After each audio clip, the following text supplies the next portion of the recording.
तो हाँ जी सर जी, आपने अपनी बहन की कुंडली मुझे भेजी है और इनकी ये डिटेल है। और इनके हिसाब से कुंडली इनकी बनी है धनु लग्न की। और आपने इनका जो सवाल लिख के भेजा है कि इनकी मैरिज लाइफ में बहुत सारी दिक्कत आ रही है, और वो दिक्कत क्यों आ रही है, क्या उसका उपाय किया जाए ताकि ये दिक्कत दूर हो।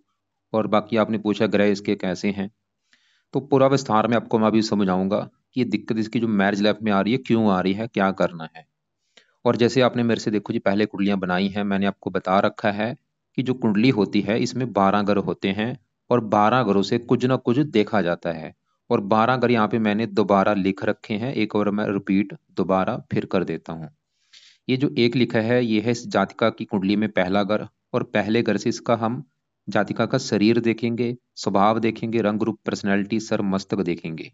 दूसरा ग्रह इसके है धन जोड़ने का। तीसरा ग्रह छोटे भाई बहन। चौथा ग्रह इसकी माता मकान वाहन का है। पांचवा ग्रह बच्चों का। छठा ग्रह शत्रु रोग कर्जे का है। और सातवां ग्रह है इसके पति का ग्रह जो इसका स्वाल है। आठवें ग्रह से उम्र देखेंगे। नौवें ग्रह से भाग्य देखेंगे। 10वां ग्रह काम काज का है। 11वां ग्रह है आमदनी लाभ इच्छा पूर्ति। और 12वें ग्रह से इसके खर्चे देखेंगे। मतलब हमने जो कुछ देखना है वो घर देखना है। मान लो हमने इस जातका के काम काज के बारे में जानना है, तो 10वां घर काम काज का है, तो काम काज के लिए इस 10वें घर को देखना पड़ेगा। और 10वें घर में क्या लिखा है? 6 लिखा है। 6 है कन्या राशि, मालक बना बुध। तो काम काज के लिए हमें बुध को देखना पड़ेगा। ऐसे ही हमने इसकी माता के बारे में जानना है, तो चौथा घर माता का है। चौथे घर में लिखा है 12, जो कि मीन राशि है, मालक बना गुरु। तो माता के लिए गुरु को देखना पड़ेगा। अब देखो जी सवाल है कि इसकी कुंडली कैसी है। कुंडली में देखो जी सूर्य अच्छा है, शुक्र ठीक ठाक है, गुरु चंद्रमा गुरु अच्छे हैं। इसकी कुंडली में सबसे ज्यादा जो ग्रह मुझे खराब लगा है, एक तो राहु लगा है। राहु कुंडली में काल सर्प दोष लेके बैठा है, और यहाँ पे श्रापित दोष बना है, और यहाँ पे ग्रहण दोष बना है। 3 कारणों से राहु इसका मुझे सबसे ज्यादा खराब लगा है। बाकी ग्रह इसका शनि जो है रले मिले फल देगा, बुरे फल भी देगा, कुछ अच्छे फल देगा, लेकिन राहु है बड़े लेवल पे खराब। अब क्योंकि देखो ये सवाल है आपका विवाह को लेके, उसको मैं ज्यादा पहले कवर कर देता हूँ। तो मान लो ये जो जातिका है इसके हमने पति के बारे में देखना है कि इसको पति कैसा मिलेगा, पति का सुख है या नहीं, उससे बनेगी या नहीं। तो पति के लिए अब घर कौन सा है? पति का घर है 7वां घर। तो 7वां घर है इसके पति का घर। तो पति के लिए 7वां घर, और फार्मूला क्या है? घर का मालिक देखना है। तो 7वें घर में लिखा है नंबर 3। 3 है मिथुन राशि, मालिक बना बुध। तो पति के लिए 7वां घर और 7वें घर के मालिक बुध को देखना पड़ेगा। और बुध के अलावा 7वें घर में पति के घर में कौन बैठा है? मंगल आके बैठा है, मंगल को भी देखना पड़ेगा। इसके अलावा देखो जी, जो शुक्र है ये विवाह का कारक होता है। विवाह का सुख देखने के लिए शुक्र को भी देखा जाता है। तो टोटल इसके मंगल बुध और शुक्र 3 ग्रह देखने पड़ेंगे पति का सुख देखने के लिए। पति का कारक वैसे गुरु भी होता है, 4 ग्रह रख लो, लेकिन मेन वैसे 2-3 ग्रह हैं। सबसे पहले देखो जी 7वें घर का जो, क्योंकि घर का मालक देखा जाता है। अब 7वां घर पति का घर है, 7वें घर में नंबर जो 3 लिखा है, 3 है मिथुन राशि, मालक बुध। तो हमें इस बुध को देखना पड़ेगा कि बुध कहाँ बैठा है, अच्छे घर में बैठा है या बुरे घर में बैठा है। तो बुध इसका देखो जी बैठा है 8वें घर में, खराब घर में आके। ये जो 8वां घर है ये खराब घर है, क्योंकि 8वें घर से आयु मृत्यु मृत्युजल कष्ट, लंबी बीमारी, दुर्घटना, गुप्त रोग, ये खराब चीजें 8वें घर से देखते हैं। जहां ये बुध आके बैठा 8वें घर में, मतलब इसका जो सवाल है बुध अच्छा है या बुरा, भाई इसका बुध खराब है। क्यों खराब है? एक तो बैठा है 8वें घर में, खराब घर में। ऊपर से यहाँ पे जो ये 8वें घर में जो 4 लिखा है ये चंद्रमा का घर है, और बुध चंद्रमा को अपना मानता है दुश्मन, दुश्मन के घर में बैठा है। लेकिन सबसे बड़ा कारण बुध खराब होने का, 8वें घर में बैठा है खराब घर में। तो बुध इसकी वजह से क्या करेगा? बुध क्योंकि पति घर का मालक है, पति संबंधी दिक्कतें पैदा करेगा। विवाह भंग जो बना है, तो बुध ये दिखा रहा है कि इस जातिका को पति को लेकर दिक्कतें आएंगी। जहाँ तो विवाह में देरी होना, या पति से लड़ाई झगड़े होना, या पति का बीमार होना, पति संबंधी दिक्कतें बुध पैदा करेगा। और बुध इस कुंडली में एक और घर का मालक है, वो है ये 10वां घर। क्योंकि 10वें घर में जो 6 लिखा है कन्या राशि, इसका भी जो मालक है वो है बुध। और 10वां घर है इस जातिका के काम काज का घर। तो काम काज देखना है, 10वां घर 10वें घर का मालक बुध। तो बुध इसके काम काज में भी दिक्कतें पैदा करेगा। 10वां घर पिता का है, पिता संबंधी दिक्कतें, सरकार का है, सरकारी कामों में दिक्कतें। 10वां घर मान प्रतिष्ठा का है, मान हानि भी करेगा। तो बुध कितने बुरे फल दे रहा है? 10वें घर को खराब कर रहा है, पति घर को। और यहाँ पे बुध को इस कुंडली में केंद्र अधिपति दोष भी लगता है। 8वें घर में जाने की वजह से यहाँ पे दोष इसको लगेगा। अब इसके बारे में शास्त्रों में क्या लिख रखा है वो भी आपको मैं थोड़ा सा दिखा देता हूँ कि शास्त्र इस बुध के बारे में क्या कहते हैं। इसका देखो जी, बुध बैठा है 8वें घर में, धनु लगन है यहाँ पे। देखो धनु लगन है, बुध बैठा है 8वें घर में कर्क राशि में। तो धनु लग्न में बुध की स्थिति अष्टम स्थान में, ये पढ़ लो आप। धनु लग्न वालों के लिए साइक मार्केश का काम करेगा। यहाँ पे 8वें घर में बुध है, यहाँ पे देखो विवाह भंग योग और राजभंग योग की स्थिति बनेगी। ऐसे जातक का विवाह विलंब से होता है अथवा पत्नी से, क्योंकि ये जाति का इसका पति यहाँ पे हो जाएगा कि पति से विचार बिल्कुल नहीं मिलते। पिता सुख, राज प्रतिष्ठा, मित्रों और रिश्तेदारों से धोखा मिलता है। दाम्पत्य जीवन में कटुता या तलाक की स्थिति आती है। मतलब यहाँ पे देखो शास्त्रों में इसके बारे में नेगेटिव चीज लिख रखी है कि ये विवाह में दिक्कतें पैदा करेगा। तो आपको मैंने बोला था इसके पति का सुख देखने के लिए 3-4 ग्रह देखने पड़ेंगे। अभी हमने सिर्फ बुध को देखा और बुध ये दिखा रहा है कि भाई पति संबंधी इस जातक को दिक्कतें आएंगी बड़े लेवल पे। क्या दिक्कतें आएंगी? या तो विवाह में देरी होना, या पति से लड़ाई झगड़े होना, या तलाक तक की नौबत आ जाना, ऐसी दिक्कतें बुध पैदा करेगा। उपाय क्या है? उपाय देखो जी, ऐसे करता हूँ उपाय मैं सभी आपको बाद में बताता हूँ क्या उपाय करने हैं। पहले सभी ग्रहों को एक बार मैं कवर कर दूं। तो बुध मतलब विवाह संबंधी दिक्कतें का कारण दिख रहा है, बड़ा कारण है। अब 7वें घर में जो मंगल बैठा है, मंगल को भी देखना पड़ेगा भाई। अब जो मंगल है वो बैठा है 7वें घर में, पति घर में। और 7वां घर किसका है? बुध का घर। ये जो 3 लिखा है मिथुन राशि, बुध की राशि, और मंगल यहाँ पे बुध के घर में बैठा है। तो मंगल देखो जी बुध को अपना मानता है दुश्मन। मतलब मंगल भी 7वें घर को खराब करेगा।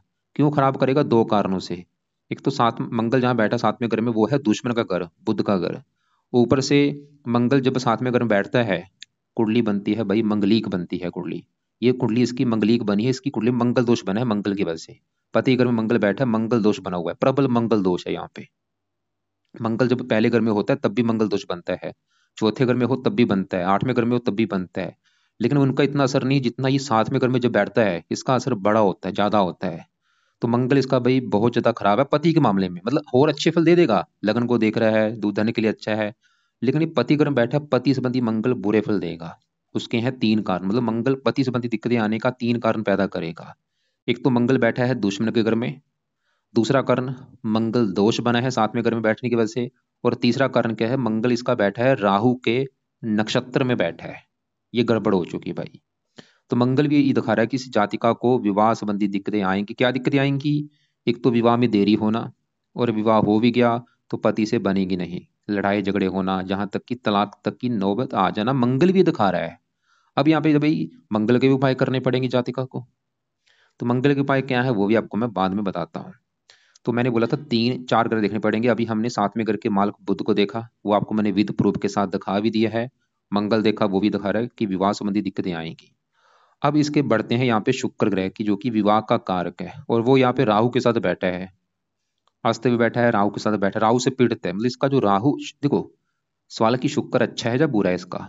शुक्र देखो जी है तो अच्छा, लेकिन ये पापी ग्रह के साथ बैठे हैं। यहाँ यहीं इसी घर में राहु बैठा है, और राहु शुक्र जब एक साथ बैठते हैं ये लंपट दोष होता है। मतलब राहु शुक्र को खराब कर रहा है यहाँ पे। ये राहु इसका पूरी कुंडली में सबसे ज्यादा मुझे खराब लगा है। तो राहु शुक्र को खराब करेगा, शुक्र है विवाह का कारक, तो विवाह संबंधी दिक्कतें आएंगी। तो यहाँ पे भी कारण दिख रहे हैं। बाकी मैंने बोला था गुरु भी इसका जो पति का वैसे कारक गुरु उच्च का बैठा है, तो इसकी जो मैरिज लाइफ में दिक्कतें आ रही है, सवाल है कितने कारण है। देखो जी मैरिज लाइफ में दिक्कतें आने का सबसे बड़ा कारण है एक तो बुध, दूसरा कारण है मंगल दोष, तीसरा कारण है शुक्र विवाह का कारक राहु के साथ बैठना। तो 3 कारण इसकी मैरिज लाइफ में दिक्कतें आने के कारण है। बाकी इसकी कुंडली में देखो जी, ये जो राहु है, मैंने आपको पहले बोला था राहु इसका मुझे 3 कारणों से खराब लगा है। और नेगेटिव बात क्या है, ये जो 9 ग्रह होते हैं इनका असर हमारे जीवन के ऊपर कब आता है? जब इनकी चलती है दशा। तो इसके ऊपर अभी जो सबसे बड़ा असर है वो है शुक्र ग्रह का, क्योंकि शुक्र की चली हुई है महादशा, 15 में चली थी, 35 में खत्म होगी। तो शुक्र का इसके ऊपर है बड़ा असर। लेकिन जो छोटा असर है वो है राहु का, क्योंकि राहु की चली है अंतरदशा। ये 7वां महीना 22 से चली है, और 7वां महीना 25 में खत्म होगी। 7वां महीना 22 मतलब पिछले 2 साल से इसके ऊपर राहु की दशा चली हुई है। और आपको मैंने क्या बोला कि राहु इसका सबसे ज्यादा खराब है, और राहु की चल रही है दशा। तो राहु के इसके ऊपर अभी असर है, जातिका के ऊपर, इसके जीवन के ऊपर है राहु का असर। तो राहु इसको भाई बहुत ज्यादा बुरे फल देगा। मतलब ये जातिका सोच ले, इसका अभी बुरा समय चल रहा है, पिछले 2 साल से इसकी लाइफ का सबसे बुरा समाज चल रहा है, और ये चाहे नोट कर भी लेगी कि पिछले 2 साल से इसकी लाइफ में बहुत सारी दिक्कतें आ रही होंगी, परेशानियां, रुकावटें, स्ट्रगल, चिंता, भाग दौड़, हेल्थ भी खराब हो रही होगी, मानसिक चिंता हो रही होगी पिछले 2 साल से, नोट कर ले। तो राहु क्यों खराब है? देखो जी, मैंने बोला था राहु यहाँ पे है, केतु यहाँ पे है, इधर वाला हिस्सा है खाली, कुंडली में बना है काल सर्प दोष। दूसरा कर, राहु यहाँ पे शनि के साथ बैठा है, श्रापित दोष बना है। और राहु यहाँ पे सूर्य ग्रह में बैठा है, दुश्मन के ग्रह में बैठा है, सबसे बड़ी नेगेटिव बात। और साथ में सूर्य के बैठा है, ग्रहण दोष बना है, पित्तर दोष बना है, यहाँ पे कई दोष बने इसकी कुंडली में। काल सर्प दोष भी बना है, ग्रहण दोष बना है, श्रापित दोष बना है, पित्तर दोष बना है। ये दोष भी भाई लाइफ में बंदे को दिक्कतें, स्ट्रगल, चिंता, और ये दोष किसकी वजह से बने? सबसे बड़ा कारण है दोष बनने का, राहु कारण है। मतलब जो श्रापित दोष बना है, या सूर्य ग्रहण दोष बना है, या पित्तर दोष बना है, कारण राहु है। और राहु की चल रही है दशा, ये दोष अभी पूरी तरह से एक्टिवेट हो चुके हैं। और ये राहु की दशा 7वां महीना 25 में खत्म होगी, तब इसको जाके राहत मिलेगी जातिका को। मतलब अभी भी इसकी, अभी भी देखो जी 9-10 महीने की ये दशा पड़ी है। तो सवाल है कि राहु को ये जातिका कैसे सही करे, और राहु का सही होना बहुत जरूरी है। तो पहले राहु के पाए मैं बता देता हूँ। राहु के पीछे 15 ही माइनस, इसको जीरो करना है, पावर जो है पावर कम करनी, बैठा भी पूरा जवान है। तो राहु का पाई इस जातिका ने जो करना है, देखो जी, इसको अभी जो मैं पाए बताने वाला हूँ, कुछ पाए हैं सुबह के टाइम, कुछ है रात के समय। तो राहु के पाए करने हैं रात के समय, जिसमें से पहला पाए है ये जातिका राहु कवच का पाठ। इस पाठ को पढ़ना है, ये या इसको ऑडियो लगा के सुना करे। दूसरा है राहु स्रोत का पाठ। तो यहाँ पे 2 पाठ मैंने लिखे हैं, जो कि इस जातकों को आपने बोलना है कि ये दोनों पाठ रात के समय या शाम के समय इनको पढ़ लिया करे, या इनको सुन लिया। और कितने पढ़ने हैं मैं बोलूंगा, इनको 2-2, 3-3 पाठ पढ़ने हैं। मतलब इसने एक बार पढ़ लिए, 2-2 मिनट के पाठ हैं, एक बार पढ़ने के बाद दोबारा इनको फिर पढ़ ले, दोबारा फिर पढ़ ले, ऐसे इनको 2-2, 3-3 पाठ पढ़ने हैं या सुनने हैं, रात के समय या शाम के समय। और तीसरा राहु का जो उपाय है वो है, राहु का इस जातिका ने करना है दान। इसकी जो भी वस्तुएं हैं राहु की, जैसे सतनाजा हो गया, कोला हो गया, नारियल हो गया, ऐसी जो वस्तुएं हैं, वो इनको मैं वीडियो भेज दूंगा आपको, इनको दिखा देना कि राहु ग्रह का क्या दान है। वो जातका को बोल देना आप अपनी बहन को कि राहु का दान आपने करना है। कब करना है? रोजाना करे। कब तक करना है? जब तक ये दशा है, 7वां महीना 25 तक ये दान इसने करना है। या रोजाना कर ले, या हफ्ते में 4-5 दिन जरूर करे। तो राहु के ये हो गए 3 उपाय, दोनों पाठ और दान। अब देखो जी, दूसरे ग्रहों की भी बात करते हैं। दूसरे ग्रहों के क्या उपाय हैं? जैसे कि यहाँ पे इसके पहले बुध की बात करता हूँ, क्योंकि बुध, बुध के मैंने आपको बोला था बुध, क्योंकि बुध भी इसके देखो जो पति घर का मालिक है, वो भी इसकी विवाह संबंधी दिक्कतें पैदा कर रहा है। तो बुध के जो उपाय हैं वो जातिका ने करने हैं सुबह के टाइम, जिसमें से पहला उपाय है बुध कवच का पाठ पढ़ना है या सुनना है। दूसरा है बुध स्रोत का पाठ। और इनको भी देखो जी 2 बार या 3 बार ये पाठ पढ़ने हैं, चाहे 2-2 रख ले, मतलब एक एक बार पढ़ने के बाद दोबारा फिर पढ़ ले, रिपीट कर ले, 2-2 बार जरूर पढ़े इनको, दोनों पाठ को। और अब मंगल की बात करते हैं। मंगल का भी जो उपाय है, मंगल के देखो जी, मंगल जो है एक देवता है, इसका भी आगे जो देवता है वो है हनुमान जी। तो मैं इस जातिका को बोलूंगा कि आपने मंगल को सही करना है, मंगल दोष को सही करना है, तो मंगल के देवता हनुमान जी की पूजा उपासना आपने करनी है। अब पूजा उपासना में क्या करना है? आप जो हनुमान जी के देखो जी कई प्रकार के पाठ हैं, हनुमान चालीसा हो गया, बजरंग बाण हो गया, संकट मोचन, ऐसे कई प्रकार के पाठ हैं। तो वो पाठ इस जातका ने करने हैं। कब करने हैं? सुबह शाम, मतलब सुबह भी शाम को भी हनुमान जी के पाठ पढ़ने हैं। जैसे कि सुबह ऐसे करे, सुबह हनुमान चालीसा पढ़ ले, शाम को बजरंग बाण पढ़े। कितने पाठ पढ़ने? मान लो ये हनुमान चालीसा सुबह पढ़ती है, उसको कम से कम 2-3 बार पढ़े।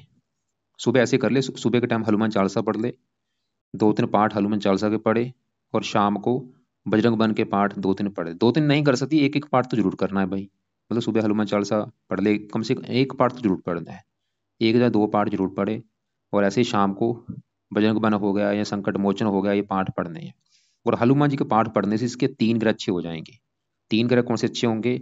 हनुमान जी का पाठ पढ़ने सबसे जो पहले नंबर पे ग्रह अच्छा होगा वो मंगल अच्छा होगा, क्योंकि मंगल के जो देवता है वो है हनुमान जी। ये मंगल अच्छा होगा, मंगल दोष खत्म हो जाएगा। दूसरा ग्रह इसका राहु अच्छा होगा, क्योंकि राहु हनुमान जी के भक्तों को परेशान नहीं करता। तीसरा इसका शनि अच्छा हो जाएगा। तो इसलिए मैंने बोला है हनुमान जी के जो पाठ हैं सुबह शाम 2-2, 3-3 पाठ पढ़ने हैं या सुनने हैं। अब देखो जी, बुध कवच बुध स्रोत, ये भी पाठ सुबह के टाइम पढ़ने हैं, दो दो तीन तीन। और हनुमान जी का भी पाठ सुबह या शाम दोनों टाइम पढ़े, ज्यादा से ज्यादा। बाकी राहु कवच राहु स्रोत ये रात को पढ़ने हैं। और एक काम और करना है, क्योंकि शुक्र इसकी चल रही है, शुक्र की बड़ी दशा, और आपको मैंने बोला था शुक्र जो है विवाह का कारक है, वो राहु के साथ बैठने की वजह से पीड़ित है। तो शुक्र के लिए क्या करना है, शुक्र का इसने करना है मंत्र जाप। और शुक्र का मंत्र कौन सा है, ओम शुम शुक्राय नमः। ओम शुम शुक्राय नमः कब करना है इसको, शाम को कर ले, शाम के समय या रात के समय या सुबह, जब भी इसका टाइम लगे, इसका वैसे कोई टाइम नहीं है, सुबह शाम जब भी, चाहे दोनों टाइम एक एक माला, ज्यादा नहीं, एक एक या दो माला जरूर कर ले। ओम शुम शुक्राय नमः माला से कर ले, जहाँ वैसे 5 मिनट बैठ के ये जप लिया करे। तो आपको देखो जी समझ आ चुका है, जो मैरिज लाइफ में दिक्कतें आ रही हैं उसके तीन कारण हैं। मंगल दोष बना है, 7वें घर में बैठा पति घर में, पति घर का मालिक बुध वो 8वें घर में बैठा है, और शुक्र विवाह का कारक वो राहु के साथ बैठा है। और राहु की इसकी चल रही है दशा, मतलब मैरिज लाइफ में दिक्कतें पैदा जो कर रही है राहु भी है, क्योंकि राहु शुक्र को खराब कर रहा है, राहु ने शुक्र को खराब कर दिया। अब देखो जी, इसके एक बार मैं दूसरे ग्रहों को भी कवर कर लेता हूँ, जैसे कि इसका देखो जी, यहाँ पे चंद्रमा और गुरु बैठे हैं। सवाल कि ये कैसे हैं। 8वें घर से मैंने बोला था आयु देखी जाती है, 8वें घर में 4 लिखा है, कर्क राशि मालक है चंद्रमा, आयु के लिए चंद्रमा को देखना पड़ेगा। और चंद्रमा कहाँ बैठा है, इसी घर में बैठा है, अपने घर में बैठा है। चंद्रमा अच्छा है, क्यों, क्योंकि वो अपने घर में बैठा है। यामिनी नाथ भी योग बना है, चंद्रमा अच्छे फल ज्यादातर इसकी उम्र के लिए अच्छा है, उम्र लंबी कर देगा। और इसी घर में गुरु भी उच्च का बैठा है, यहाँ पे जो 4 लिखा है कर्क राशि में गुरु उच्च का हो जाता है, मतलब इसका गुरु भी अच्छा है। तो गुरु की वजह से भी उम्र, ये दोनों वैसे इसकी उम्र लंबी करेंगे, और भी कई प्रकार के अच्छे फल देंगे। और यहाँ पे देखो जी, जो राहु की दशा जब खत्म होगी 7वां महीना 25 के बाद, उसके बाद दशा चलेगी गुरु ग्रह की, जो कि उच्च का है। तो गुरु की दशा फिर भी मतलब काफी राहत मिलेगी गुरु की दशा में इसको, जब ये गुरु की दशा आएगी, मतलब इसका भी देखो समय अच्छा नहीं है। आपको मैं बोलूंगा अपनी बहन को बोल दो कि भाई फालतू में लोगों से लड़ाई झगड़े मत करे, गुस्सा मत करे, क्योंकि राहु की वजह से दिक्कतें आती हैं।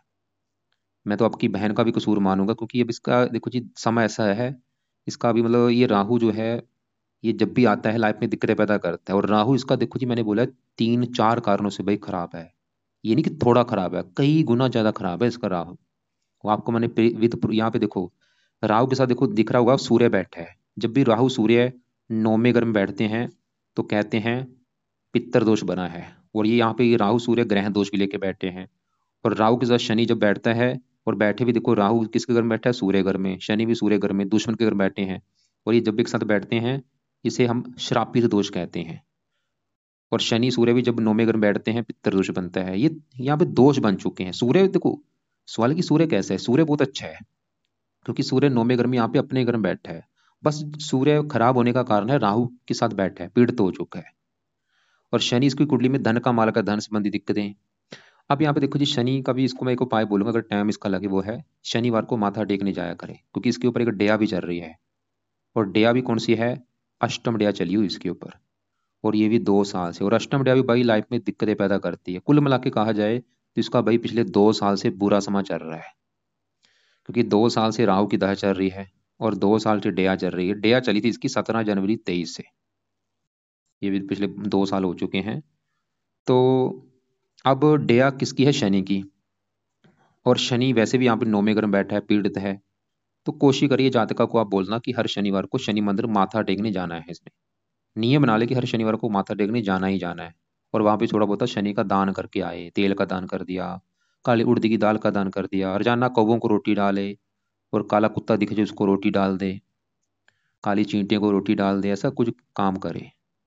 नीले कपड़े काले कपड़े कम यूज करे, और लाल कपड़े भी कम यूज करे। ये कपड़े कम यूज करे, कौन कौन से, हरे कपड़े कम यूज करने हैं, लाल कपड़े कम यूज करे, नीले कम यूज, खासकर नीले कपड़े तो भाई बिल्कुल बंद करा दो या कम यूज करे।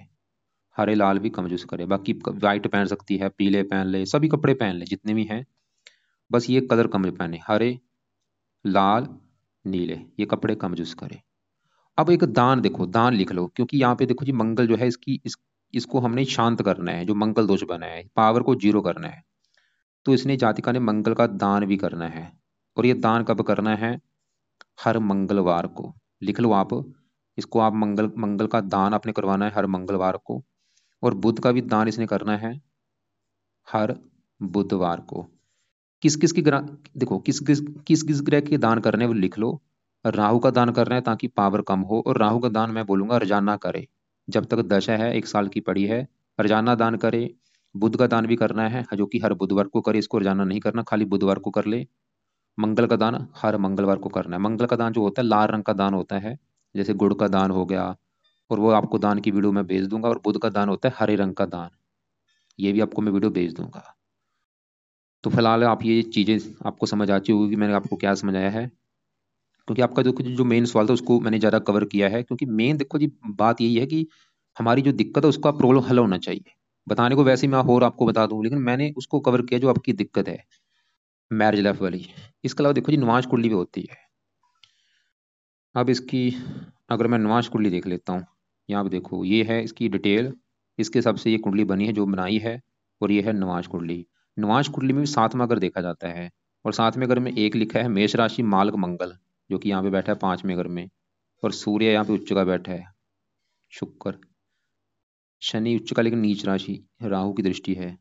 थोड़ा बहुत नुमाश कुंडली में भी कारण है, जैसे कि राहु 7वें घर को दृष्टि दे रहा है, पति घर को। शनि 7वें घर को देख रहा है, और शनि की नीच राशि है। बाकी कोई ना, आप ये उपाय करो। और एक और बात, अब इसके देखो जी, हो सकता है पति की कुंडली कैसी है, उसका 7वें घर का मालक कैसा है, उसके 7वें घर में कैसे ग्रह बैठे हैं, और दोनों के आपस में कितने गुण आ रहे हैं, दोनों का मंगल दोष है या नहीं, नाड़ी दोष है या नहीं, वो भी मतलब दोनों कुंडली वैसे देख के ही असल में डिसाइड होता है। और लेकिन अभी जो कुल मिला के बस यही है कि इसका जो समय है अभी वो सही नहीं चल रहा इस राहु की वजह से, क्योंकि ये सबसे ज्यादा खराब है, उसी की चल रही है दशा। गड़बड़ बस इसी की वजह से हो रही ज्यादा। और एक इसकी डेया चल रही है, डेया चलो अभी खत्म हो जाएगी। ये डेया कब खत्म होगी? ये मार्च 25 में खत्म हो जाएगी। कितने महीने पड़े? वही 4-5 महीने पड़े हैं। और बाकी जो दशा है वो 7वां महीना 25 में खत्म होगी। वही मतलब 7वें महीने के बाद इसकी दिक्कतें जो है काफी हद तक दूर हो जाएंगी। यहाँ जब ये उपाय शुरू कर देगी, एक देखो जी, मैं हाँ मंगल के जो सवाल है कि मंगल के क्या क्या उपाय हैं। मंगल क्योंकि जो दोष बना है इसके लिए, एक तो मैंने बोला है कि जात का हनुमान जी के पाठ करे सुबह शाम। दूसरा मैंने मंगल के लिए क्या बोला है कि मंगल का दान करे। एक तीसरा भी इसको मैं उपाय बोलूंगा, वो है ये जात का अगर कर सकती है, वो है मंगला गौरी का व्रत रखे। हर मंगलवार को मंगला गौरी का व्रत रख ले, अगर इसको व्रत रखना आता है। लेकिन अगर आपको लगता है कि ये व्रत नहीं रख सकती, तो चाहे रहने देना। अगर रख लेगी, बहुत बेस्ट उपाय है ये। हर मंगलवार को मंगला गौरी का व्रत रख ले। बाकी फिर भी अगर आपको लग रहा है कि आपको कोई बात समझ नहीं लगी, या आपकी बहन ने मुझसे कुछ पूछना है, तो वो मुझे कॉल कर ले। ये वीडियो जो मैंने बनाई है आप अपनी बहन को सेंड कर देना, वो देख लेगी, उसको अच्छी तरह से समझ आ जाएगी बातें।